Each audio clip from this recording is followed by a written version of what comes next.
I was being asked yesterday my thoughts on being up on stage for the first time with our bishop and sitting with our bishop and with Dr. Harris. And the person reminded me that even Jesus had a sinner on each side of him. Amen. I acknowledge that, and I know what you're talking about because I think I've got one, especially on my left. All righty. Well, Bishop Nunn, laity, clergy, guests, and online viewers, I have to say this before I get started. I have really struggled with what I'm about to say here today. My character is not to be negative. I'm one of those people that is not a glass half empty kind of person. I'm the kind of person that the glass is half full with room for more. My intention is not to say the ship is sinking, but what I hope that you hear is that, and this is what I really truly believe, is that we're in need of a correction in our course. I believe the United Methodist Church and our theology is the best kept secret in the world. Our spiritual forebears understood our mission this way. Whenever United Methodism had a clear sense of mission, God has used our church to save people, heal relationships, transform social structures, and spread scriptural holiness, thereby changing the world. In order to be truly alive, we embrace Jesus' mandate to love God, to love our neighbor, and to make disciples of all people. One of the elements of the process for carrying out our mission is to lead people to commit their lives to God through baptism by water and the Spirit and the profession of faith in Jesus Christ. It's those three words that really piqued my interest because as I sat in a lot of different meetings that I attend throughout the year, we hear about a decline in professions of faith each year. So I was curious, when did that decline start? Well, you can look on page 78 of your pre-conference workbook, and then you can see the statistical information currently published in our professions of faith, or as it's called there, Evangelism. This graph shows we had 1,715. You can see for yourself the decline from the previous year. But I still didn't have an answer to my question of when. So I did what most of you would do. I went online and I began looking through the past conference journals. I started looking year by year, and each time I discovered a decline in professions of faith each year. I quickly began to see a trend developing. I thought to myself, even I don't have the patience to look year by year. So I did what each of you would have done. I went to my church's library and I began looking by decade through the hard copies of the journals. 2000, decline. 1990, decline. 1980, decline. 1970, decline. 1960, the year that I was born. Is there anybody here that was in the 1960 annual conference in Tulsa? Yeah, I didn't think so. My search was over. I have here with me today the 1960 Conference Journal for the Oklahoma Conference of the Methodist Church. For those of us, and I'm sure all of you are intrigued by this because I'm sure when you have those sleepless nights, that's when you pull out our conference journal. And it's much better than drugs a lot of time.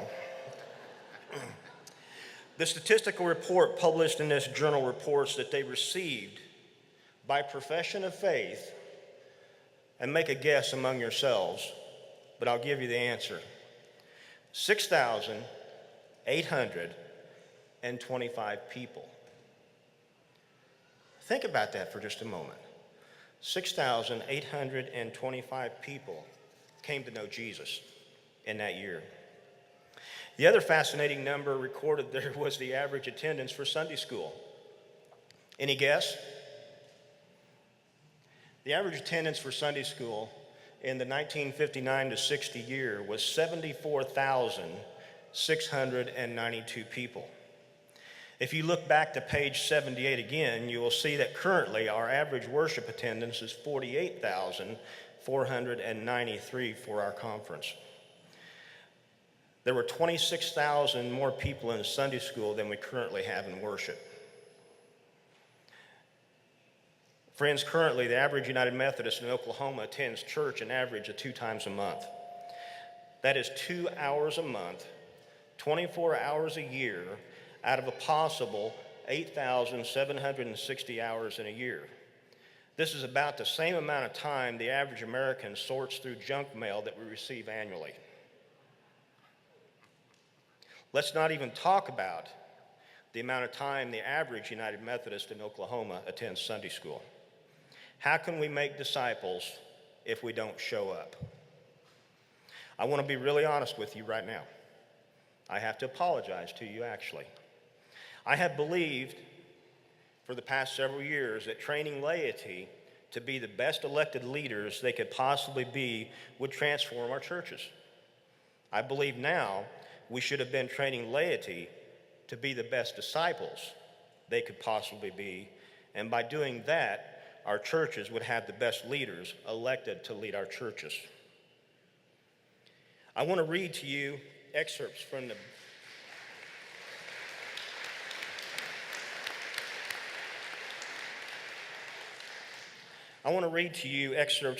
book from the Board of Evangelism's report in the 1960 Journal. This is for those of you that happen to bring yours with you. You can turn to page 117 and follow along with me if you'd like. Board of Evangelism report. The Board of Evangelism notes the progress and strength of the Methodist Church within the bounds of the state of Oklahoma.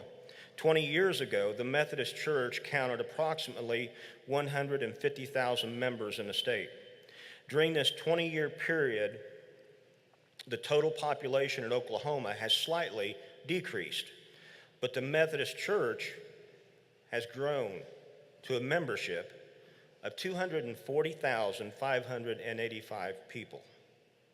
During the past annual conference year, 6,825 people have been received on profession of faith, 2,066 from other denominations. For the forthcoming year, we request each pastor and layman, I'll use layperson, to consider the following. First, August 25th to 26th, Thursday and Friday, have been set aside the time for annual evangelism workshops. The workshop will be convened at First Methodist Church in Stillwater. This year, the place for the workshop program provide even more challenging and interesting than formerly. Drastic changes have been made in the program. These changes will enrich the workshop for those who attend and prepare them for the fall emphasis. The entire conference is requested to observe the week of November 6th to 13th as a period of intensive evangelism in each charge. I won't read all the details of the report, just only those that I find a little interesting. At the instigation of the General Board of Evangelism, the General Conference of 1960 set forth great plans in the area of evangelism. To these plans, your attention is directed in this report. The 1960 General Conference has proclaimed the 1960s a decade of dynamic discipleship. Methodism was born with an evangelistic passion, with John Wesley and his co-workers going out with strangely warmed hearts and offering Christ to whomever would receive him. As we enter into the decade of dynamic evangelism, it is well that we renew our zeal and fulfill our historic tradition of being Christianity in earnest. To this end, we recommend that we enlarge the scope of our activities in winning persons to Christ. Let there be no local church without an organized commission of membership and evangelism. There is a surge in interest for a clearer and better understanding of Christian doctrine. Let churches and pastors take advantage of this interest to vitalize and deepen the spiritual life of church members through study groups and through strong doctrinal preaching. We recommend Phineas A. Crutchfield be appointed Conference Secretary of Evangelism. Many of you knew this individual, didn't you? In 1960, the words were just as true as they are today, aren't they? In so many ways, we need that energy to move us forward. I began asking myself, what advantage did these people have that we don't have today? Obviously, our technology is farther advanced than they had in their time. Our ability to reach greater numbers of people through social media is exponentially greater than their abilities. There are people in this room right now that have thousands of followers on Facebook, or we know of those people. We literally have the world at our fingertips through our various electronic devices. So I tried to put myself in 1960s Oklahoma, a time when much more Oklahoma was rural, a time when the infrastructure was much less than it is today. And I reminded myself of a story that I heard from my father-in-law about how when he was a child, he would board the train that ran from Tulsa to Muskogee at what is now Egan Camp, because that is where the train took on water for its trip back to Tulsa. And many of you grew up with having to share your phone line with several other people in your community, which was known as a party line. So what are we missing? What is it that they were able to do that we should be able to do the same thing and probably even better? Anybody got any ideas? I think the key is they understood without doubt the why. They understood that winning people to Christ and making disciples was the most important thing they could do to respond to God's call on their life. They were experts at building relationships. They told their stories about getting to know Jesus, how to make a difference in their lives, and I'm pretty sure there were still people in Oklahoma that need Jesus. Can you think of anybody?